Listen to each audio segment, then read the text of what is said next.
Good morning to all.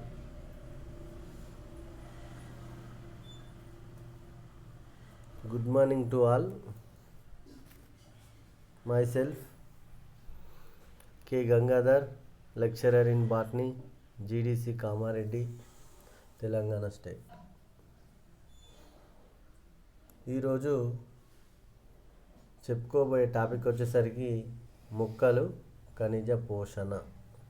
మొక్కలు ఖనిజ పోషణ. ఇందులో పరిచయం తీసుకున్నట్లయితే మొక్కలు తమ ఆహారాన్ని మనకు మామూలుగా స్వయం పోషితమైన ఆకుపచ్చని మొక్కలు పరిసరాల నుండి వివిధ రకాల అకర్బన పదార్థాలను గ్రహించి వాటి జీవనక్రియకి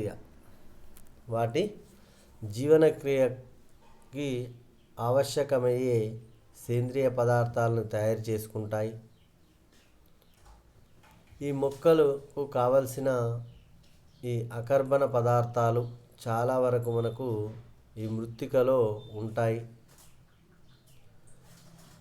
ఈ మృత్తికలో ఉంటాయి కాబట్టి ఖనిజాల నుంచి ఈ మినరల్స్ అనేది మనకు లభిస్తాయి. అందువల్ల మొక్కలు అకర్బన పోషణ, ఇనార్గానిక్ న్యూట్రిషన్స్, ఖనిజ పోషణ, మినరల్ న్యూట్రిషన్ అంటారు. ఏమంటున్నాం ఇక్కడ? స్వయం పోషితమైన ఆకుపచ్చని మొక్కలు పరిసరాల నుండి వివిధ రకాల అకర్బన పదార్థాలను గ్రహించి వాటి జీవనానికి ఆవశ్యకమయ్యే సేంద్రియ పదార్థాలను తయారు చేసుకుంటాయి.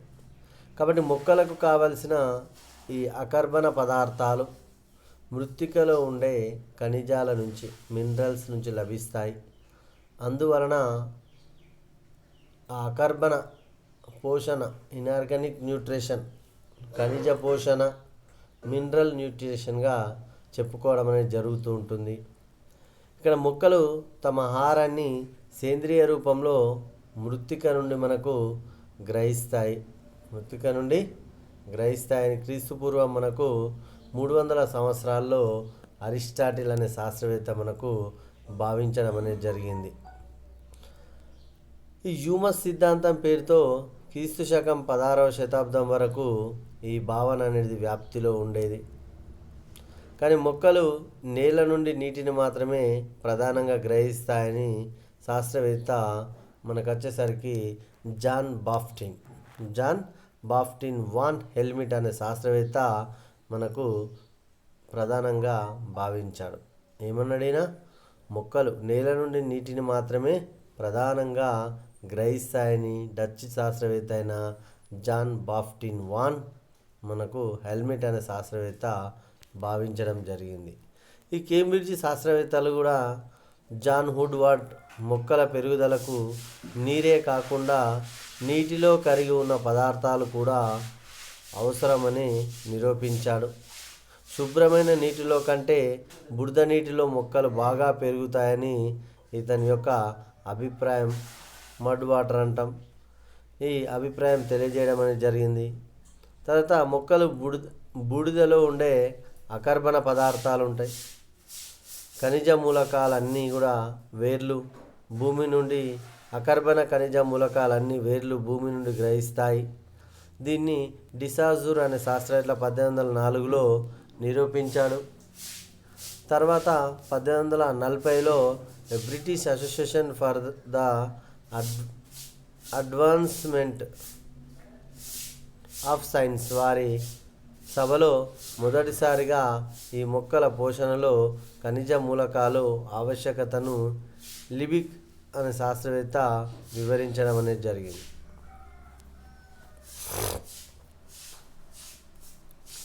కాబట్టి ఈ 19వ శతాబ్దంలో తీసుకున్నట్లయితే మనకు ఈ 19వ శతాబ్దంలో ఈ మొక్కల ఖనిజ పోషణకు సంబంధించిన పరిజ్ఞానం ఈ విశేషంగా పెరిగింది.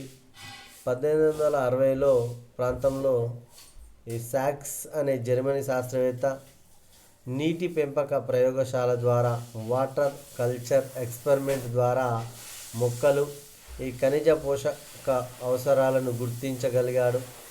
తర్వాత నాఫ్ పేఫర్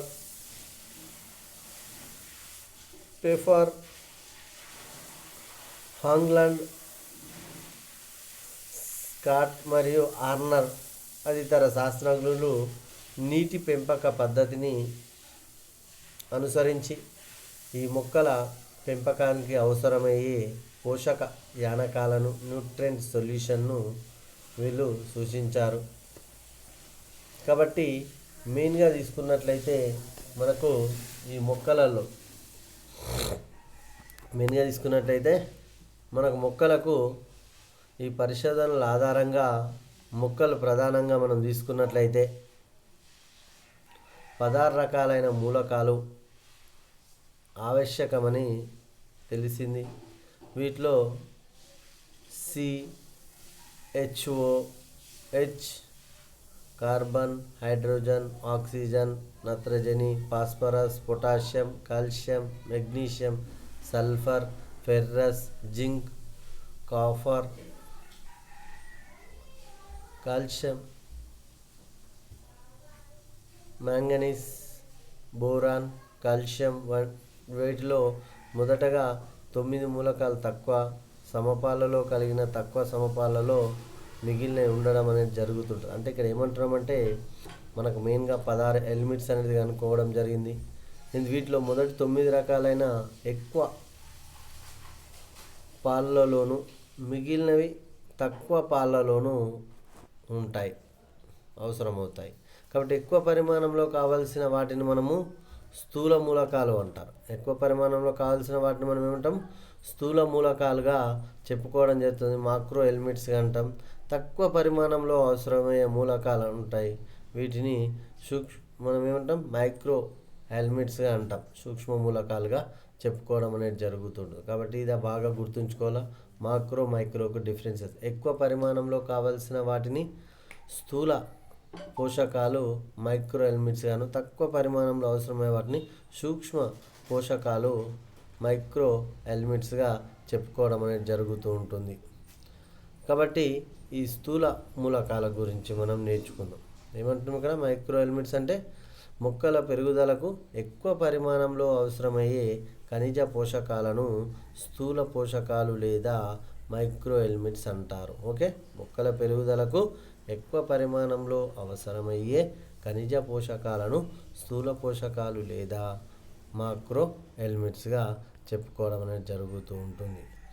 అయితే ఈ మొక్కలలో దాదాపు మనకు బూడిదలో తీసుకున్నట్లయితే యాష్లో దాదాపు మనకు ఈ 60 రకాలైన ఎలిమెంట్స్ అనేది ఉంటాయి.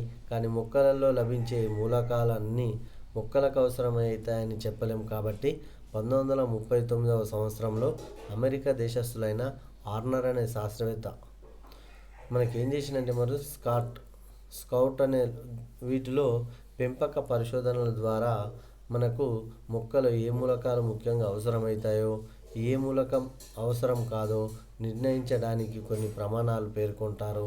వీటిని ఆర్నర్ ఆవశ్యక సూత్రాలు అంటారు. ఆర్నర్ క్రియేషన్ ఆఫ్ ఎసెన్సీ ఆర్నర్ ఆవశ్యక సూత్రాలుగా చెప్పుకుంటాం. కాబట్టి ఈ విధంగా గుర్తుంచుకోవాలి. కాబట్టి మొక్కల పెరుగుదలకు ప్రత్యుత్పత్తికి ఆవశ్యక మూలకం అవసరమైనదిగా ఉండాలి. ఈ మూలకం లభ్యం కానప్పుడు మొక్క యొక్క పెరుగుదలను ప్రత్యేకంగా కానీ ఆ రెండు కానీ నిలిచిపోతాయి. పెరుగుదల కానీ ప్రత్యుత్పత్తి కానీ అవి రెండు కూడా ఇక్కడ నిలిచిపోవడం అనేది జరుగుతూ ఉంటుంది. కాబట్టి ఈ నిలిచిపోవడం వల్ల మనకి ఏమైపోతుంది? ఈ ఆవశ్యక మూలకం ఏదైతే ఉంటాయి ఈ మూలకాలలో ఈ ప్రత్యామ్నాయంగా మనకు అలాట్మెంట్ చేసుకోవాలా. ఆల్టర్నేటివ్గా మరొక మూలకాన్ని మనం ఏం చేస్తాం? దాని పని నిర్వర్తింపకూడదు. కాబట్టి ఆవశ్యక మూలకాలు ఈ మొక్క యొక్క జీవరసాయన చర్యల్లో భాగమై ఉండే ఒక అణువైన ఘటకంగా ఉండాలి. ఈ పై సూత్రాలను అనుసరించి మనకు ఈ 16 రకాలైన మూలకాలు ఈ ఆవశ్యకంలో కనుక్కోవడం అనేది జరిగింది. కాబట్టి దీనిని మనం ఏమంటామంటే ఈ 16 రకాలైన మూలకాలు. ఈ 16 రకాలైన మూలకాలలో తీసుకున్నట్లయితే కొంతమంది శాస్త్రవేత్తలు ఈ ఆవశ్యకమైన మూలకాలు మరొక సందర్భంలో అవసరం కాకపోవచ్చు, అందువల్ల ఈ మూలకాల యొక్క పెరుగుదల ఆవశ్యకంగా నాన్ ఎసెన్షియల్ అని నిరూపించడం కష్టతరమైన పని. ఏదైనా ఒక మూలకం లోపించినప్పుడు ఆ లోపం ఏం చేయాలంటే మెయిన్గా ఆ లోపాన్ని మనం ఏం చేస్తాము, లోపించినప్పుడు ఆ లోప లక్షణం మొక్కల్లో కనిపించినప్పుడు మాత్రమే దాన్ని ఆవశ్యక మూలకంగా గుర్తిస్తారు. అందువల్ల పైన తెలిపిన మనకు 16 రకాల మొక్కలు ఎలిమెంట్స్ అనేది మాత్రమే కాకుండా సోడియం, సిలికాన్, కోబాల్ట్, నికెల్ కూడా మనకు ఈ ఆవశ్యకమైన ఎసెన్షియల్గా కొన్ని మొక్కలలో నిరూపించబడడం అనేది జరిగింది. మామూలుగా మనం తీసుకున్నట్టయితే గిడిసబారిపోవడము, నిర్వరితం అవడము, కణజాలం క్షీణించడము, సడలిక, తర్వాత ప్రత్యుత్పత్తి తగ్గడము, ఇలా కొన్ని మూలక లోప లక్షణాలను డెఫిషియన్సీ ఈ సిమ్టమ్స్గా చెప్పుకోవడం అనేది జరుగుతుంటుంది. కాబట్టి ఇందులో బేసికల్గా మనము గుర్తుంచుకోవాల్సిన అవసరం ఏమన్నా అంటే, ఇప్పుడు మనము ఇక్కడ ఏమి గుర్తుంచుకుంటాం, ఫస్ట్ కార్బన్ గురించి నేర్చుకుంటాం. మనం స్థూల పోషకాలు ఈ కింది విధంగా ఉంటాయి. ఇందులో ఫస్ట్ తీసుకున్నట్లయితే ఏమన్నా కార్బన్, హైడ్రోజన్, ఆక్సిజన్, నత్రజని, భాస్వరం, పొటాషియం, కాల్షియం, మెగ్నీషియం, గంధకం, సల్ఫర్ అంటాం. కార్బన్, హైడ్రోజన్, ఆక్సిజన్, నత్రజని, భాస్వరం, పొటాషియం, కాల్షియం, మెగ్నీషియం, గంధకం. కాబట్టి ఇక్కడ మనము ఈ నత్రజని గురించి నేర్చుకుందాం. ఫస్ట్ ఇక్కడ ఇవి ఉంటాయి, ఇవన్నీ స్థూల పోషకాలుగా మనం చెప్పుకోవడం జరుగుతుంటుంది. ఇందులో మనకు మెయిన్గా తీసుకున్నట్లయితే కార్బనం గాలిలో మనకు CO2 నుండి లభిస్తుంది. హైడ్రోజన్ నీటి నుండి, ఆక్సిజన్ నీటి నుండి, గాలి నుండి లభిస్తాయి. మిగిలిన మూలకాలన్నీ కూడా మనకు ఈ మృత్తిక నుండే మొక్కలకు లభిస్తాయి అనే విషయాల గురించి తెలుసుకుందాం. ఈరోజు మనకు సబ్హెడ్డింగ్ వచ్చేసరికి నత్రజని. ఈ నత్రజనిని మనం తీసుకున్నట్లయితే సబ్హెడ్డింగ్ వచ్చేసరికి నత్రజని. మొక్కలలో ఈ నత్రజని నైట్రైట్,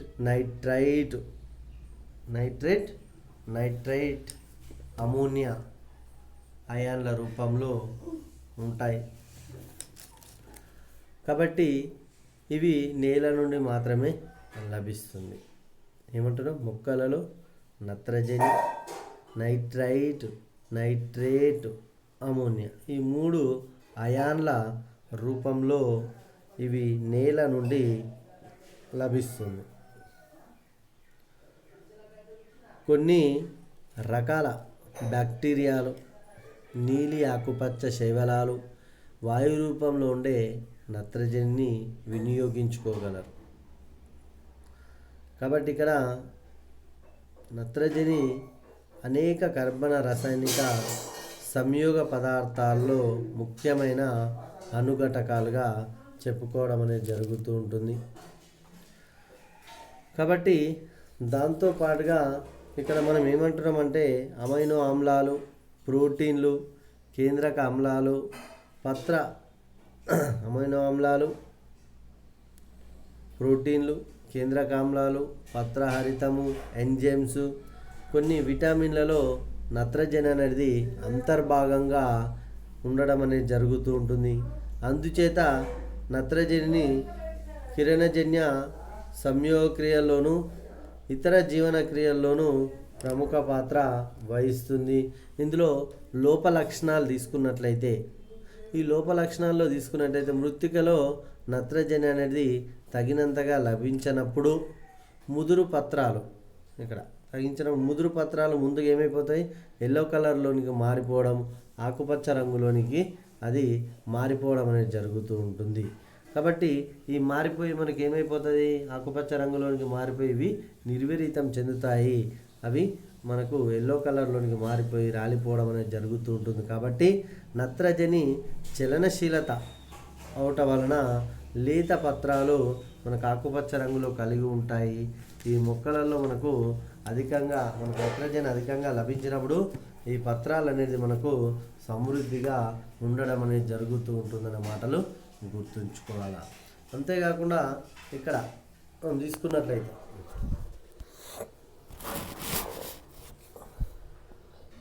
ఇక్కడ ఏమంటున్నాం మనము, ఏకదళ బీజ మొక్కలు తీసుకున్నట్లయితే మోనోకాట్స్ మనకు ప్లాంట్స్లో తీసుకున్నట్లయితే ఈ నిర్వీత లక్షణం గల పత్రాల నుండి మొదలైన క్రమేణ పత్ర పీఠాల వరకు కనిపిస్తుంది. ఇందులో టమాటోలో వంటి మొక్కలలో మనం తీసుకున్నట్లయితే ఈ నత్రజని అనేది లోపించినప్పుడు ఈ కాండం కానీ పత్ర వృంతం కానీ ఆంతోసైనిన్, ఈ నేలలో ఆంతోసైనిన్ అనే వర్ణద్రవ్యాలు ఉంటాయి, పిగ్మెంట్స్ అంటాం. ఏర్పడడం వల్ల ఎరుపు రంగులోనికి మారుతాయి. ఈ పార్శ్వకోరకాలు సుప్తావస్థలో ఉండడం వల్ల శాఖలు కానీ ఈ పిలకల వృద్ధి ఆగిపోతుంది. కాబట్టి ఈ నత్రజని అధికంగా లోపించినప్పుడు ఇక్కడ ఏమంటున్నాము, నత్రజని అధికంగా లభించినప్పుడు పత్రాలు అనేది సమృద్ధిగా పెరిగి ముదురు ఆకుపచ్చ రంగులో ఉంటాయి. ఒకవేళ మృత్తికల నత్రజని లోపాన్ని రసాయన ఎరువుల ద్వారా మనము అందించడం అనేది జరుగుతుంటుంది. ఈ పత్రాల్లో తీసుకున్నట్లయితే రసభరితంగా ఉండి క్రిమికీటకాల దాడి నుండి తప్పించుకోగలవు. వేరు వ్యవస్థ కూడా మనకు ఏముంటుంది, వేరు వ్యవస్థ కూడా వృద్ధి తక్కువగా ఉంటుంది. పుష్పోత్పత్తి, ఫలోత్పత్తి, విత్తనాల ఏర్పడుట తగ్గుతుంది. టమాటో మొక్కలు నత్రజని అధికంగా సరఫరా చేసినప్పుడు వాటి యొక్క కాయలు ఏమైపోతాయంటే పగుళ్ళు అనేది చూపుతాయి అనే విషయం కూడా మనము ఫీల్డ్కి వెళ్ళినప్పుడు గమనించుకోవాల్సిన అవసరం అనేది ఏర్పడడం అనేది జరుగుతుంది. మృత్తికలో ఈ నత్రజని రసాయన ఎరువుల లోపాన్ని మనము సవరించాలంటే మనం ఏం చేస్తామంటే, మృత్తికలో నత్రజని లోపాన్ని సవరించాలంటే అమోనియా ఫాస్ఫేట్ కానీ, నైట్రేట్ కానీ, యూరియా ఎక్సెట్రా, లేదా పచ్చి రొట్టె అంటాము, గ్రీన్ మెన్యూర్ అంటాము, వీటిని ఉపయోగించడం ద్వారా మనము ఈ నత్రజనిని తిరిగి మనము ఉపయోగించుకోవడం ద్వారా సరిచేయవచ్చును. ఈ నైట్రోజన్ స్థాపక సూక్ష్మజీవులైన బ్యాక్టీరియా వర్ధనాలను కల్చర్లో మనము ఈ రైజోబియం కానీ తగినంత రీతిలో ఈ పంట భూములలో ప్రవేశపెడతారు. అదేవిధంగా ఈ నత్రజని స్థాపక నీలి ఆకుపచ్చ శివలాలు కావచ్చు, అనాబీనా, నాస్టాక్ పంట భూములలో పెంచుతారు. వీటిని సహజీవ ఎరువులు అనుకోవడం అనేది జరుగుతుంది. మిశ్రమ పంటలు ఉంటాయి, మిక్స్డ్ క్రాపులు లేదా పంట మార్పిడి క్రాప్ రొటేషన్ పద్ధతిలో మనము ఈ లెగ్యుమినేసి మొక్కలు తీసుకున్నట్లయితే పెంచడము ఈ కోవలోనికి అందుతుందనే విషయాలు గుర్తుంచుకోవాలి. నెక్స్ట్ ఫాస్ఫరస్గా చెప్పుకోవడం అనేది జరుగుతూ ఉంటుంది. మొక్కలలో ఈ భాస్వరం మూలకాన్ని వేళ్ళ ద్వారా ఫాస్ఫైట్ అయాన్లలో మనకు తెలుసుకోవడం అనేది జరుగుతుంది. ఈ ఫాస్ఫేట్ అయాన్లు అంటే H2PO4- HPO4- ఈ అయాన్ల రూపంలో ఇవి శోషిస్తాయి. ఇవి నేలలో ఉండే సేంద్రియ పదార్థాలు విచ్ఛిన్నం చేయడం ద్వారా భాస్వరం అనేది ఏర్పడడం అనేది జరుగుతుంటుంది. భాస్వరంలో కేంద్రకామ్లాలైన DNA కానీ, RNAలో కానీ, NAD కానీ, NADP కానీ, HDP వంటి ATP వంటి ADP వంటివి మనకు ఏర్పడడం అనేది జరుగుతూ ఉంటుంది. కాబట్టి ఇక్కడ అధిక శక్తి యోగికలో ఈ ఘటకమై ఉండి అన్ని జీవనక్రియల్లోనూ ప్రముఖ పాత్ర వహిస్తాయి. కణత్వచంలో ఉండే ఈ ఫాస్ఫోలిపిడ్లు తీసుకున్నట్లయితే ఈ భాస్వర ఘటకం అనేది ఉంటుంది. ఈ భాస్వరము విభాజ్య కణజాలాల్లో అధిక మొత్తంలో ఉంటుంది. ఈ నత్రజని తర్వాత నేలలో ఈ భాస్వరం సాధారణంగా లోపించే మూలకంగా చెప్పుకోవడం అనేది జరుగుతుంటుంది. ఈ భాస్వరం లోపం వల్ల మొక్కలు ఎలా ఉంటాయి, స్మాల్ సైజులో పొట్టిగా మారడం అనేది జరుగుతూ ఉంటుంది. కాబట్టి పత్రాలు ముదురు ఆకుపచ్చ రంగులో ఉంటాయి. పత్రాలు ఎలా ఉంటాయి, ముదురు ఆకుపచ్చ రంగులో ఉండడం అనేది జరుగుతూ ఉంటుంది. అంతేకాకుండా తర్వాత మొక్కల్లో ఆంతోసైనిన్ అనే పిగ్మెంట్స్ వర్ణద్రవ్యాలను ఏర్పడవచ్చు.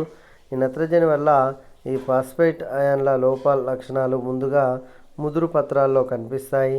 భాస్వర లోపము వలన పంట మొక్కలు ఆలస్యంగా కాపుకు వస్తాయి, కాబట్టి పంట దిగుబడి అనేది తగ్గుతుంది. ఈ విధంగా ఈ భాస్వరం మొక్కలు తీసుకున్నట్లయితే మనకు అధికంగా లభించినప్పుడు ప్రకాండం కన్నా వేరు పెరుగుదల ఎక్కువగా ఉంటుంది. ఈ ఫాస్ఫేట్ ఎరువుల వాడకం ద్వారా నేలలో ఈ ఫాస్ఫేట్ లోపాన్ని మనము సవరించడం అనేది జరుగుతూ ఉంటుంది. Next potassium. నెక్స్ట్ ఏంటిది? పొటాషియం. మొక్కలలో పొటాషియం అయాన్లు K+ రూపంలో మృత్తిక నుండి శోషిస్తాయి.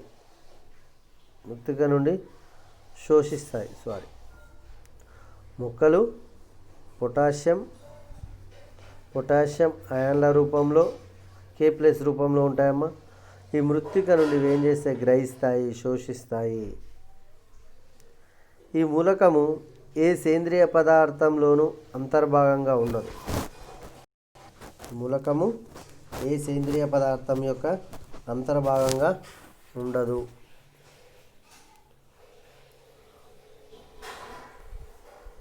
కాబట్టి ఇక్కడ ఏం జరుగుతుంది? కానీ మొక్కల్లో జరిగే అన్ని జీవనక్రియలు, ద్రవాభిసరణ శకం కావచ్చు, నియంత్రణ కావచ్చు, పత్రరంధ్రాల చలనం కావచ్చు, మొదలైనవన్నీ కూడా ఈ పొటాషియం యొక్క గాఢత మీద మనకు ఆధారపడి ఉంటాయి. కాబట్టి ఈ కణాలలో కాటయాన్, ఆనయాన్లు అనే విద్యుత్ ఆవేశాలు సమతుల్యం చేయడానికి పొటాషియం యొక్క అయాన్లు తోడ్పడతాయి. ఆనయాన్, కాటయాన్లు అనేది విద్యుత్ ఆవేశాలు ఉంటాయి. ఇవి సైమల్టేనియస్ చేయడానికి, సమతుల్యం బ్యాలెన్సింగ్ చేయడానికి పొటాషియం అయాన్లు అనేది తోడ్పడతాయి. శ్వాసక్రియలో పిండి పదార్థాల విచ్ఛిన్నతకే కాక కిరణజన్య సంయోగక్రియలో పిండి పదార్థాల సంశ్లేషణకు కూడా పొటాషియం అనేది తోడ్పడుతుంది. కొన్ని ఎంజైమ్లు ఉత్తేజపరచడం ద్వారా జీవనక్రియలు వేగవంతం చేస్తుంది. మొక్కల కణాలలో కణరసం, ద్రవాభిసరణ శక్మం విలువ ముఖ్యంగా పొటాషియం పరిమాణంపై ఆధారపడి ఉంటుంది. కాబట్టి మొక్క కణాల స్ఫీతలో మార్పులు పొటాషియం పరిమాణంపై స్పష్టంగా ఆధారపడి ఉంటాయనే విషయాలు కూడా గుర్తుంచుకోవాలి.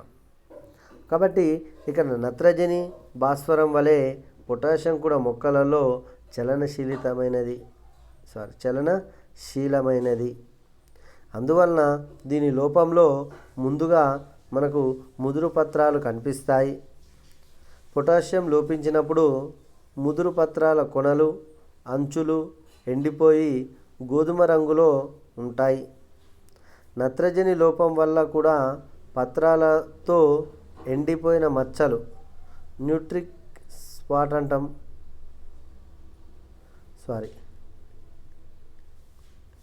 నిక్రోటిక్ స్పాట్స్గా ఎండిపోయిన మచ్చలు అనేది ఏర్పడతాయి. కానీ ఈ మచ్చలు పత్రం మధ్య భాగంలో ఏర్పడతాయి. పొటాషియం లోపించినప్పుడు గడ్డి జాతి మొక్కల్లో కాండాలు బలహీనంగా ఉండి కిందికి వాలిపోతాయి. లోడింగ్ ఆఫ్ మనము ఈ దవ్వలోని కణాలు విచ్ఛిన్నమవుతాయి. పొటాషియం యొక్క లోపం వలన అమైనో ఆమ్లాలు, చక్కెరలు ఎక్కువ గాఢతలో గుమిగూడుతాయి. మొక్కల వేళ్ళు కుళ్ళు రోగాలకు తేలికగా గురవుతాయి. సల్ఫేట్ ఆఫ్ పొటాష్ వాడకం ద్వారా ఈ పొటాషియం లోపాన్ని మనం సరిచేయడం అనేది జరుగుతూ ఉంటుంది. కాబట్టి ఇక్కడ తీసుకున్నట్లయితే నత్రజని, ఈ భాస్వరం, పొటాషియంలు సాధారణంగా అన్ని రకాల భూములలో లోపించి ఉంటాయి. కనుక వీటిని క్రిటికల్ ఎలిమెంట్స్ అంటారు. నత్రజని, భాస్వరం, పొటాషియం,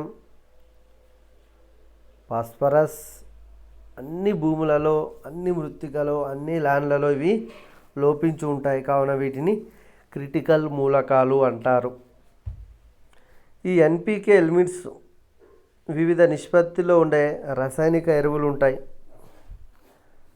యూరియా కానీ, గ్రోమర్ కానీ, బీస్ కానీ ఇలా అధిక మొత్తంలో వ్యవసాయ భూములలో వీటిని వినియోగించుకోవడం అనేది కూడా జరుగుతూ ఉంటుంది.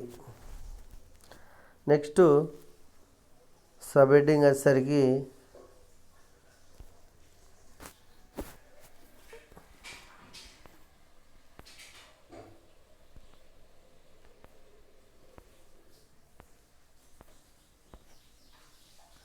కాల్షియం. ఈ కాల్షియం మొక్కలు కాల్షియంలో డైవలెంట్ అయాన్ల రూపంలో ఉంటాయి. Ca+2 రూపం అన్నమాట. డైవలెంట్ మొక్కలు ఈ కాల్షియంను డైవలెంట్ అయాన్ల రూపంలో Ca+2లో మనకు ఇవి గ్రహిస్తాయి. దీనికి క్రియాత్మకమైన, నిర్మాణాత్మకమైన పాత్ర అనేది ఉంటుంది. ఇది కణకవచంలో మధ్య పొరలో మనం తీసుకున్నట్లయితే కాల్షియం కానీ ఈ పెక్టిన్ల రూపంలో ఉంటుంది. ఇక్కడ ఈ త్వచాలు మెంబ్రెయిన్స్ అంటాము. ఈ ప్లాస్మా పొరలు ఈ త్వచాల ఏర్పడడానికి వాటి విభేదక పారగమ్య గుణానికి కాల్షియం అనేది ఆవశ్యకంగా అవుతుంది. ఈ కణ విభజన ప్రక్రియలో సూక్ష్మ నాళికలు ఉంటాయి. వీటి యొక్క తయారీకి కూడా ఈ కాల్షియం అనేది అవసరమవుతుంది. ఈ కాల్షియంలో కొన్ని ఎంజైమ్స్ మాత్రమే ఉత్తేజితపరుస్తుంది.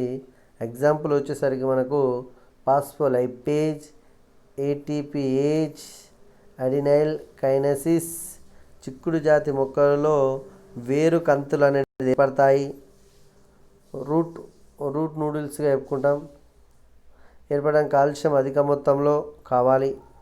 వేరుశెనగలో తీసుకున్నట్లయితే అరాచి సైపోజం మొక్కలలో అండకోశ వృంతం గైనోస్పోర్గా చెప్పుకుంటాం. గైనోస్పోరోసిస్ పెరుగుదల కానీ అభివృద్ధి కానీ ముఖ్యంగా ఈ కాల్షియం సరఫరాపై ఆధారపడి ఉంటుంది. ఈ కాల్షియం యొక్క చలనశీలత తక్కువగా ఉండడం వల్ల కాల్షియం కూడా చలనశీలత మనకు తక్కువగా ఉండడం వలన లోప లక్షణాలు ముందుగా కాండాగ్రంలలోను, వేరు అగ్రాలలోను, లేత ఆకులలోను కనబడతాయి. కాల్షియం చలనశీలత అనేది తక్కువగా ఉండడం వల్ల లోప లక్షణాలు ముందుగా మనకి ఎక్కడ కనిపిస్తాయి? కాండాగ్రాల్లో కనిపిస్తాయి, వేరగ్రాల్లో కనిపిస్తాయి, లేత ఆకులలో కూడా మనకు ఇవి లోపం అనేది కనిపించడం అనేది జరుగుతూ ఉంటుంది. ఈ భాగాలలో పెరుగుదల అనేది క్షీణించి మనకు ఇవి క్రమేణా నశిస్తాయి. విభాజ్య కణావళి కూడా దెబ్బతింటుంది. ఈ లేత ఆకులు పసుపు పచ్చగా మారుతాయి. వేరు కొనలు జిగురుగాను, నల్లగాను మారుతాయి. ఈ కాల్షియం యొక్క లోపం వల్ల టమాటాలో తీసుకున్నట్లయితే పండ్లు సరిగా వృద్ధి చెందవు. భారతదేశం నేలలో కాల్షియం లోపము అంతగా కనిపించదు. ఒకవేళ కాల్షియం యొక్క లోపం వల్ల వంకర్లు తిరిగిన మనకు బంగాళదుంపలు కూడా ఏర్పడడం అనేది జరుగుతుంటుంది. పొటాటోస్ అనేది ఏర్పడడం అనేది జరుగుతూ ఉంటుంది. కాబట్టి ఇక్కడ ఈ కాల్షియం అనేది ఈ విధంగా మనకు ఏర్పడడం అనేది జరుగుతూ ఉంటుంది. కాబట్టి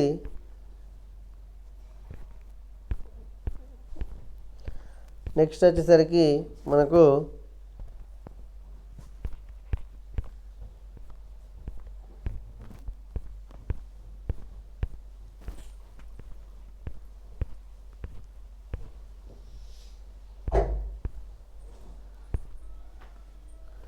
నెక్స్ట్ సబ్ హెడ్డింగ్ వచ్చేసరికి మెగ్నీషియం. మొక్కలలో ఈ మెగ్నీషియము కూడా మనకు డైవలెంట్ అయాన్ల రూపంలో ఉంటుంది. Mg2+2 మృత్తిక నుండి గ్రహిస్తాయి. ఈ మెగ్నీషియము పత్రహరిత రేణువులో నిర్మాణాత్మకమైన భాగంగా ఉంటుంది. కాబట్టి ఇది మొక్కలలో జరిగే కిరణజన్య సంయోక్రియకు అతి ముఖ్యమైన ఎలిమెంట్స్గా చెప్పుకోవడం అనేది జరుగుతూ ఉంటుంది. కాబట్టి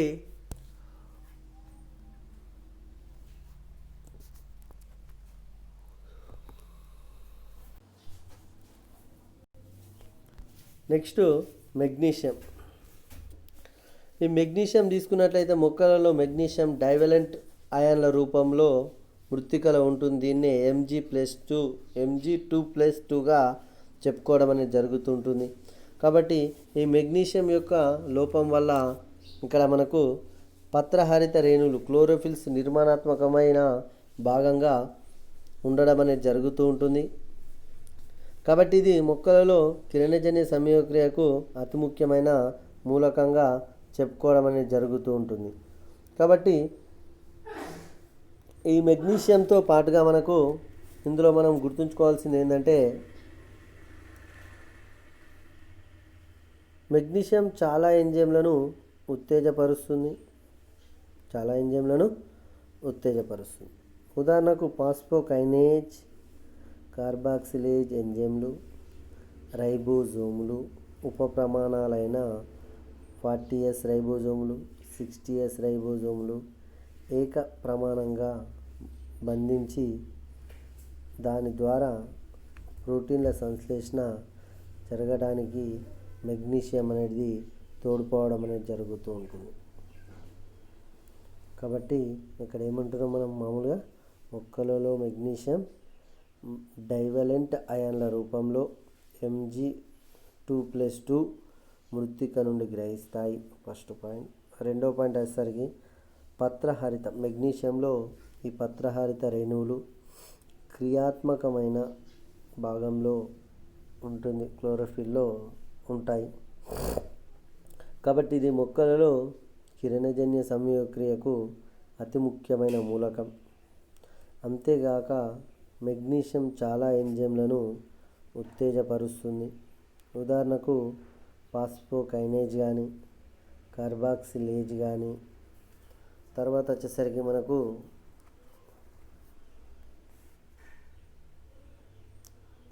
రైబోజోములు కానీ ఉపప్రమాణాలు ఉంటాయి. 40S, 60S ఏక ప్రమాణంగా బంధించి దాని ద్వారా ప్రోటీన్ల సంశ్లేషణ జరగడానికి మెగ్నీషియం అనేది తోడ్పడడం అనేది జరుగుతూ ఉంటుంది. సాధారణంగా మన దేశంలో నేలలో తీసుకున్నట్లయితే మనకు మెగ్నీషియం లోపము కనిపించదు. కానీ కొన్ని రకాల ఇసుక నేలలో, ఈ ఆమ్ల నేలలో మాత్రమే ఈ మెగ్నీషియం కొరత అనేది మనకు ఈ డెఫిషియన్సీ అనేది కనిపిస్తుంది. కాబట్టి మెగ్నీషియము చలనశీల మూలకం. అందువల్ల ఈ లోప లక్షణాలు ముందుగా ముదురు పత్రాల్లో కనిపిస్తాయి. తర్వాత మెల్లమెల్లగా లేత పత్రాల్లో మనకు కనిపిస్తాయి. ఈ మెగ్నీషియం అనేది లోపించినప్పుడు పత్రహరితం అనేది మనకు ఏమవుతుంది, పత్రహరితం అనేది లోపిస్తుంది. ఈ లక్షణం ముందుగా ఆకులలో ఈనెల మధ్య భాగంలో కనిపిస్తుంది. కొన్ని మొక్కల్లో ఈ ఈనెల మధ్య భాగం గోధుమ వర్ణ మచ్చలుగా ఏర్పడడం అనేది జరుగుతూ ఉంటుంది. కాబట్టి ఇక్కడ ఏమంటున్నాం, సాధారణంగా మన దేశంలో నేలలలో మెగ్నీషియం అనేది లోపం అనేది కనిపించదు. కానీ కొన్ని రకాల ఇసుక నేలల్లో, ఆమ్ల నేలల్లో మాత్రమే మెగ్నీషియం యొక్క లోపం అనేది కొరత అనేది కనిపిస్తుంది. తర్వాత మెగ్నీషియం చలనశీల మూలకం ఇది కూడా. కాబట్టి అందువల్ల ఈ లోప లక్షణాలు ముందుగా ముదురు పత్రాల్లోనూ తర్వాత లేత పత్రాల్లోనివి కనిపిస్తాయి. కాబట్టి మెగ్నీషియం అనేది లోపించినప్పుడు మనకు పత్రహరితం అనేది లోపిస్తుంది. ఈ లక్షణం ముందుగా మనకు ఆకుల యొక్క ఈనెల భాగంలో మనకు మధ్యలో భాగంలో మనకు కనిపిస్తాయి. కొన్ని మనకు మొక్కలలో తీసుకున్నట్లయితే మనకు ఈనెల మధ్య మనకు బ్రౌన్ కలర్లో గోధుమ వర్ణ పిగ్మెంట్స్ అనేది మనకు ఏర్పడడం అనేది జరుగుతూ ఉంటుందనే మాటలు కూడా గుర్తుంచుకోవాలి. నెక్స్ట్ వచ్చేసరికి మనకు సల్ఫర్, గంధకం. ఈ గంధకం తీసుకున్నట్లయితే, సల్ఫర్ తీసుకున్నట్లయితే మొక్కలలో గంధకం కూడా డైవలెంట్ సల్ఫైట్ అయాన్ల రూపంలో SO4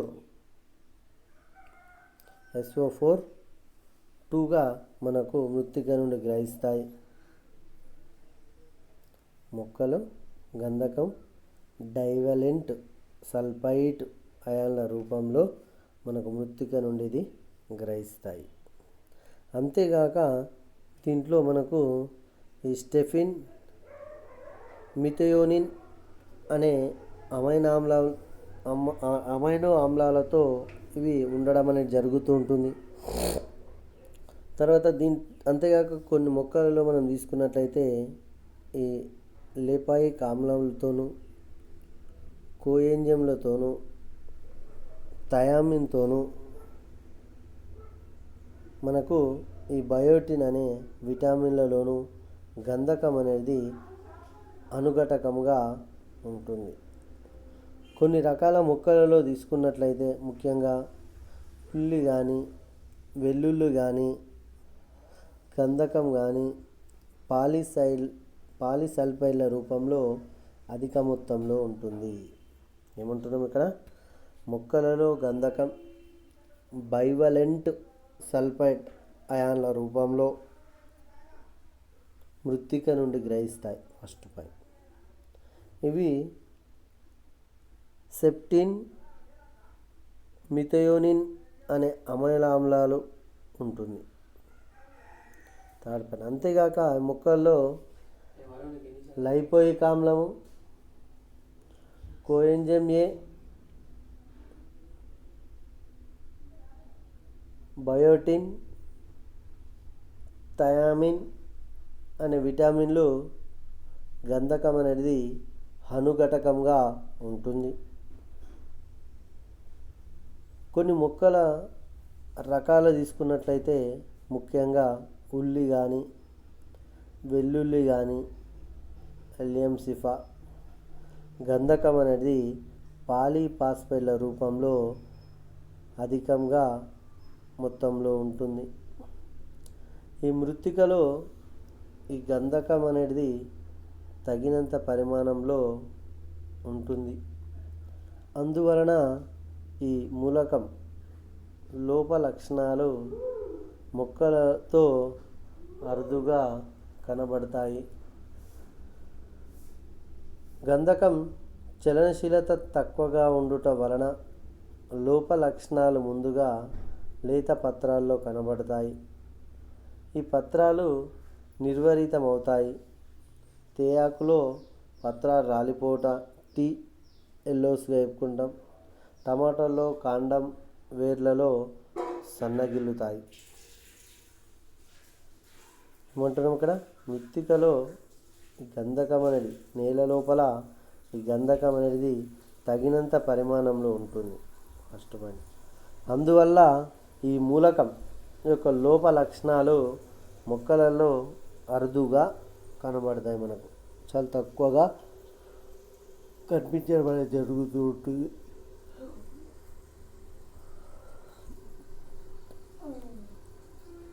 కాబట్టి ఈ గంధకం యొక్క చలనశీలత తక్కువగా ఉండడం వల్ల లోప లక్షణాలు ముందుగా లేత పత్రాల్లో కనబడతాయి.